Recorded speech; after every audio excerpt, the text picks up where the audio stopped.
ধন্যবাদ। আওয়ামী ওলামা লীগের নেতৃবৃন্দ আপনার সকাল 8টা থেকে এখানে অনেক কষ্ট করে ধৈর্য সহকারে বসে আছেন। আপনাদের পাশে যারা দাঁড়িয়ে আছেন, দূরে থেকে আসছেন কষ্ট করে, সামনে কিন্তু বসে এই ডান পাশে বাম পাশে যারা আছে অভিযোগ দিচ্ছেন, প্লিজ আপনাদের চেয়ারগুলো পিছনে বসে আপনার প্রধান অতিথি মূল্যবান বক্তব্য রাখবেন। ইনি ইতিমধ্যেই আমাদের সভাস্থলে উপস্থিত হয়েছেন। আজকে এই প্রতিষ্ঠা বার্ষিকী প্রধান অতিথি বাংলাদেশ আওয়ামী লীগের সংগ্রামী সাধারণ সম্পাদক, সড়ক পরিবহন ও সেতু মন্ত্রণালয়ের মাননীয় মন্ত্রী জনতা জনাব ওবায়দুল কাদের এমপি ইতিমধ্যে আমাদের মধ্যে উপস্থিত হয়েছেন। আপনারা একটু অনুগ্রহ করে এই যে দুই পাশে যারা দাঁড়িয়েছেন, অনেকে মসজিদে নামাজ পড়ে গেছেন, এত তো অনেক ভরা ছিল, আপনাদের পিছনে গিয়ে বসুন, দুই সাইডে পিছনে গিয়ে বসুন, ওরা বক্তব্য রাখবে, আপনারা শুনবেন প্লিজ।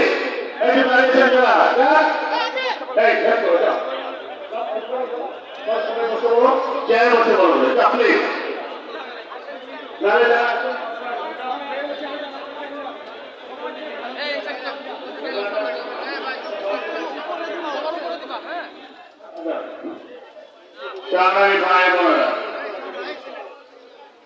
বাংলাদেশ আওয়ামী ওলামা লীগের প্রথম প্রতিষ্ঠা বার্ষিকী উপলক্ষে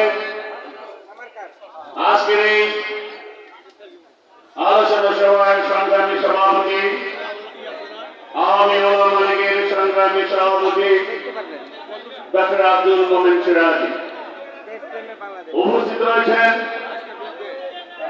বাংলাদেশ আওয়ামী লীগের সংগ্রামী সাধারণ সম্পাদক, সড়ক পরিবহন সেতু মন্ত্রণালয়ের মাননীয় মন্ত্রী, অত্যন্ত মেধাবী পরিশ্রমী নেতা জনতা ওবায়দুল কাদের এমপি আজকের এই অনুষ্ঠানের প্রধান অতিথি, যিনি এই আওয়ামী ওলামা লীগের তিনি প্রধান অতিথি হিসাবে কমিটি উপহার দিয়েছেন। আজকে প্রধানমন্ত্রী জননেত্রী শেখ হাসিনা নির্দেশ করলেন আমাদের সেই প্রিয় নেতা আজকের এই অনুষ্ঠানের প্রধান অতিথি হিসেবে উপস্থিত থেকে আপনাদেরকে আমাদের সবাইকে গর্বিত করেছেন, ধন্য করেছেন। উপস্থিত রয়েছেন বাংলাদেশ আওয়ামী লীগের সংগ্রামী যুগ্ম সাধারণ সম্পাদক, অত্যন্ত প্রিয় মানুষ, বাংলাদেশ বাংলাদেশ সরকারের মাননীয় পররাষ্ট্রমন্ত্রী জনতা জনাব ডক্টর হাসান মাহমুদ বক্তব্য রেখেছেন। বাংলাদেশ আওয়ামী লীগের কেন্দ্রীয় কমিটির ধর্ম বিষয়ক সম্পাদক খ্যাতনামা অ্যাডভোকেট সিরাজুল ইসলাম মোস্তফা বক্তব্য রেখেছেন। বক্তব্য রেখেছেন ঢাকা মহানগর দক্ষিণ আওয়ামী লীগের সংগ্রামী সহ-সভাপতি, একতা জাতীয় সংসদের সম্মানিত সংসদ সদস্য জনতা জনাব রুহুল আমিন বক্তব্য রেখেছেন। বক্তব্য রেখেছেন ঢাকা মহানগর দক্ষিণ আওয়ামী লীগের সংগ্রামী সহ-সভাপতি, সাবেক ছাত্র নেতা জনতা জনাব হেদায়েতুল ইসলাম সহ বক্তব্য রেখেছেন আমাদের আওয়ামী ওলামা লীগের কেন্দ্রীয় কমিটির সাংবাদিক নেতৃবৃন্দ, অন্যান্য নেতৃবৃন্দ উপস্থিত রয়েছেন। বিভিন্ন এলাকা থেকে, জেলা থেকে আগত আওয়ামী ওলামা লীগের সাংবাদিক নেতৃবৃন্দ, সুধী মন্ডলী, প্রিন্ট ইলেকট্রনিক সদস্যবৃন্দ, আসসালামু আলাইকুম। আমার বক্তব্য রাখার অবকাশ নাই।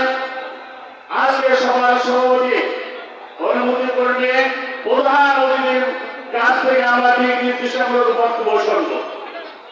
তার জন্য আমি সংযুক্ত আকারে দুটো কথা বলে শেষ করব। আওয়ামী ওলামা লীগের কিন্তু ঐতিহ্য রয়েছে, ইতিহাস রয়েছে। এটা বাংলাদেশ আওয়ামী লীগ, বাংলাদেশ আওয়ামী ওলামা লীগ, বাংলাদেশ আওয়ামী লীগের সাথে সম্পৃক্ত রয়েছে। বাংলাদেশ আওয়ামী লীগের সমমনা সংগঠন বলেন, জাতীয়তাবাদী সংগঠন বলেন, তাই আওয়ামী লীগের সাথে ওতপ্রোতভাবে জড়িত। এই ইতিহাস রয়েছে, যেমনি বাংলাদেশ আওয়ামী লীগ ইতিহাস রয়েছে। বাংলাদেশ আওয়ামী লীগ ইতিহাস বাংলাদেশের অভ্যুদয় সহ যত বাঙালি দাবি, যত সোনালী অর্জন তার রয়েছে। বাংলাদেশ আওয়ামী লীগের সঠিক নেতৃত্ব সেই বঙ্গবন্ধুর নেতৃত্বে 1920 শাসনের শৃঙ্খল থেকে পাকিস্তান ভারত দুটো রাষ্ট্রের নবযাত্রা শুরু হওয়া থেকে বাঙালিরা বঙ্গবন্ধুর নেতৃত্বে এদেশে একটি স্বাধীন স্বাধীন রাষ্ট্রের স্বপ্ন দেখেছে। তার এই ধারাবাহিকতায় 1948 সালের মায়ের ভাষা বাংলাকে রাষ্ট্রভাষা করানোর দাবিতে আন্দোলন বাংলা ভাষা আন্দোলন 54 যুক্ত হওয়ার নির্বাচন আওয়ামী লীগের জয়লাভ 56 সংবিধান প্রণয়ন আন্দোলন 58 রাজধানীর মার্শাল বিরোধী আন্দোলন ভাষাবির শিক্ষা কমিশনের বিরুদ্ধে আন্দোলন শিক্ষাবির বাঙালি জাতির মুক্তি সংগ্রামের 6 দফা আশাকির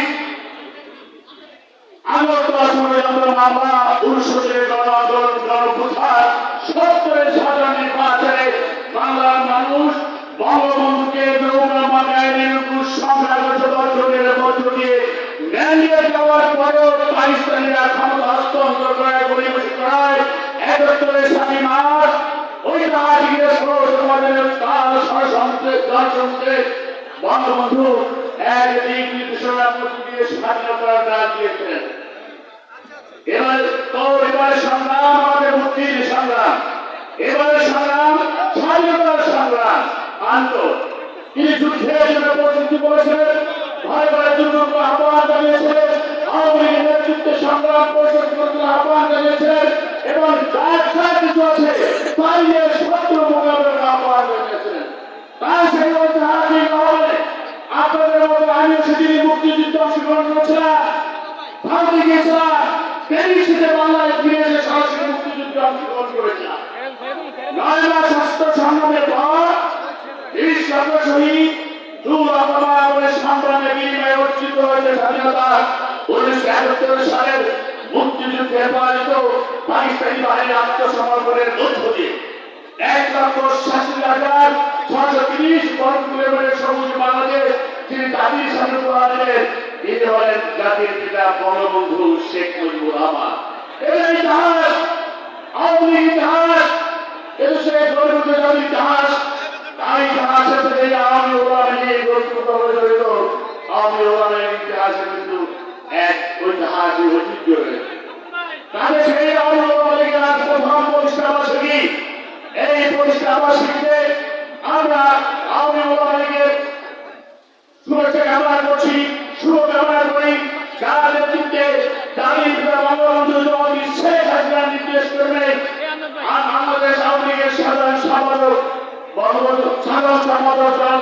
তাদের এই কমিটি আমাদেরকে উপহার দিয়েছেন। সারা বাংলাদেশে আওয়ামী লীগ আজ ঐক্যবদ্ধ ভাবে শেখ হাসিনার নেতৃত্ব ঐক্যবদ্ধ ওই দুঃশাসনের বিরুদ্ধে আন্দোলন করেছেন, নেতৃত্ব থেকে আমরা আন্দোলন করেছেন। ঠিক আগামীতেও এই দেশ করার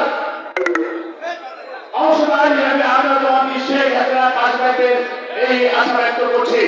এই মে মাস এই 17 মে জাতির পিতা বঙ্গবন্ধু শেখ মুজিবুর রহমানের সুযোগ্য কন্যা দীর্ঘ 6 বছর অ্যাসাইলাম থাকার পরে, রিফিউজি থাকার পরে বাংলার মাটিতে ফিরে এসেছিলেন। জীবনকে বাজে রেখে মৃত্যুকে আলিঙ্গন করে অবৈধভাবে ক্ষমতা দখল করে রহমান হিসেবে ঘোষণা করে জীবনকে বাজে রেখে মৃত্যুকে আলিঙ্গন করে ভাগ অধিকার প্রতিষ্ঠা লোকে বাংলার মাটিতে ফিরে এসে করায় সুযোগটা পর্যন্ত 1961 সালের 17 মে তিনি ইতিমধ্যে বাংলাদেশকে একটি সম্পন্ন দেশ থেকে উন্নয়নশীল দেশে উত্তরণ ঘটিয়ে ডিজিটাল বাংলাদেশ প্রতিষ্ঠা করে বিশ্বের কাছে বাংলাদেশকে একটি উন্নয়নের রোল মডেল হিসেবে সম্মানে প্রতিষ্ঠিত করে উন্নয়নের অগ্রযাত্রা অব্যাহত রেখে 2041 সালের মধ্যে বঙ্গবন্ধুর আজীবনের স্বপ্ন একটি শোষণহীন বাংলাদেশ, একটি সমৃদ্ধ উন্নত স্মার্ট বাংলাদেশ প্রতিষ্ঠার লক্ষ্যে উন্নয়নের অগ্রযাত্রা অব্যাহত রয়েছে। প্রভৃতির থেকে ধন্যবাদ দিয়েছে। আজকে আওয়ামী ওলামা লীগ আপনার অনেক শিক্ষিত মানুষ, গরিব জাতির শিক্ষিত সমাজ আপনাদের অনেক কিছু দেশ নির্ভর করে। বঙ্গবন্ধু যেভাবে ইসলামের প্রচার প্রসারের জন্য সারা বাংলাদেশে ইসলামের প্রচার প্রসারের জন্য আপ্রাণ চেষ্টা করেছেন। আজকে ইসলামী ফাউন্ডেশন বঙ্গবন্ধু গঠন করেছেন না? আজকে আপনি বঙ্গবন্ধু ইসলামী ফাউন্ডেশনকে গঠন করেছেন ইসলামের প্রচার প্রসারের জন্য। আজকে সঙ্গীতে বিশ্বের সেবা ময়দান বঙ্গবন্ধু উপহার দিয়েছে। আজকে কাকরাইলে যে মসজিদের জায়গা বঙ্গবন্ধু দিয়েছেন, বঙ্গবন্ধু মদ জুয়া বন্ধ করেছেন, আজকে মদের লাইসেন্স নিষিদ্ধ করেছেন, বন্ধ করেছেন, এবং তারই অভিভাবক সন্তান আজকের প্রধানমন্ত্রী জননেত্রী শেখ হাসিনা বাপের পদক অনুসরণ করে, পিতার পদক অনুসরণ করে ইসলামের প্রচার প্রসারণকে আপনারা প্রচেষ্টা করছেন। আজকে সারা বাংলাদেশে কওমি মাদ্রাসাগুলোতে কওমি মানুষের শিক্ষা প্রচলন করেছেন, সন্দেহের ব্যবস্থা করেছেন। ইমানদের জন্য